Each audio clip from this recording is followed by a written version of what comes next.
या औरंगाबादच्या ऐतिहासिक नगरीमध्ये कॅज्युअल कॉन्ट्रॅक्ट वर्कर फेडरेशनचं अधिवेशन आपण इथे या सभागृहामध्ये भरवलंय।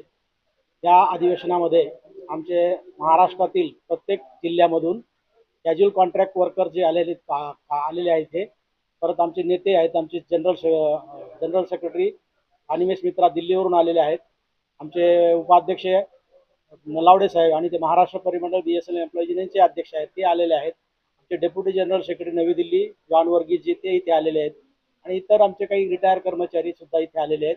एकच उद्देश या कर्मचाऱ्यांना एकत्र करण्याचा की BSNL मध्ये जवळजवळ 25 ते 20 वर्षापासून 30 वर्षापासून काही वर्कर्स काम करतात, पण त्यांना कुठलीही जॉब सिक्युरिटी तर नाहीच। जॉब सिक्युरिटी तर सोडाच, पण त्यांनी जे काम केलेलं आहे त्या कामाचा मोबदला पूर्ण त्यांना मिळत नाही। त्यांच्यावरती अन्याय अत्याचार होत आहेत, त्यांना मग कामावरून काढून टाकण्याची धमकी दिली जाते। युनियनकडे आले तर त्यांना कॉन्ट्रॅक्टर सांगतो की तू उद्यापासून कामावर यायचं नाही आणि त्यांचं शोषण चाललेलं एक प्रकारे। एक आपण ह्या उघड्या डोळ्याने आम्ही वर्किंग एम्प्लॉईज आहेत, आम्ही हे उघड्या डोळ्याने त्यांच्यावरचा अन्याय बघू शकत नाही। म्हणून BSNL एम्प्लॉईज युनियनने पुढाकार घेऊन या लोकांना जो न्याय मिळवून देण्यासाठी प्रयत्न करत आहे।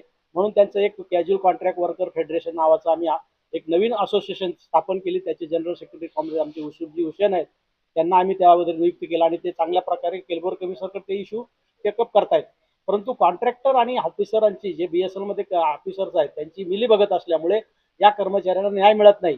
सरकारचे जे कायदे आहेत, आता कामगार कायदे बदलले चालले, त्याच्यामध्ये तुम्ही आंदोलन करू शकत नाही, तुम्ही गेट मिटिंग करू शकत नाही, अशा प्रकारचे सरकारने आमच्यावर दबाव आणण्याचं काम केलेलं आहे। त्यासाठी सुद्धा आम्ही आता लढतो आहे आणि हे सुद्धा म्हणजे वर्किंग एम्प्लॉईला तर न्याय मिळतच नाही, पण कंत्राटी कर्मचाऱ्यांना जर व्यथा बघितल्या मग आमच्या व्यथा त्यांच्यापेक्षा फार कमी वाटतात। पण त्या बिचाऱ्यांवर रात्रंदिवस काम करतात, आमचे नेटवर्क सांभाळतायत, ऑप्टिकल फायबरचे फॉल्ट काढतायत, टावरवरती चढतायत, खड्डे खोदतायत, दिवस रात्र काम करतायत उन्हात आणि त्यांना जर पगार देत नाही। ऍक्च्युली डिपार्टमेंट जो नियमाप्रमाणे सरकारी नियमाप्रमाणे त्यांना वेतन मिनिमम वेतन मिळालं पाहिजे, पण मिनिमम वेतन दिलं जात नाही। त्यांचा EPF आहे, तो EPF कापला पाहिजे, तो EPF कापला जात नाही बऱ्याचशा ठिकाणी, काही ठिकाणी कापला जातो तर फार तुटपून जा। त्यांना पगार जो आहे तो त्यांच्या डायरेक्ट खात्यामध्ये पगार गेला पाहिजे कॉन्ट्रॅक्टर थ्रू, परंतु तसं प्रकारचं देत नाही। त्यांना काही ठिकाणी डायरेक्ट कॅश दिली जाते, म्हणजे त्यांचे इव्हिडन्स किंवा त्यांना आमच्याकडे वर्करच कामाला नाही, अशा प्रकारच्या सुद्धा बऱ्याचशा तक्रारी आमच्याकडे आजच्या आंदोलनामध्ये म्हणजे आजच्या सेमिनारमध्ये आम्हाला त्या कर्मचाऱ्यांकडून ऐकायला मिळाल्या। आणि पूर्ण भारतामध्ये किंवा पूर्ण देशामध्ये हे जे चाललेलं आहे शोषण चाललंय, म्हणजे कामगारांचं जे खरोखर कष्टकरी लोक आहेत त्यांना न्याय मिळत नाही या देशामध्ये, या महाराष्ट्रामध्ये।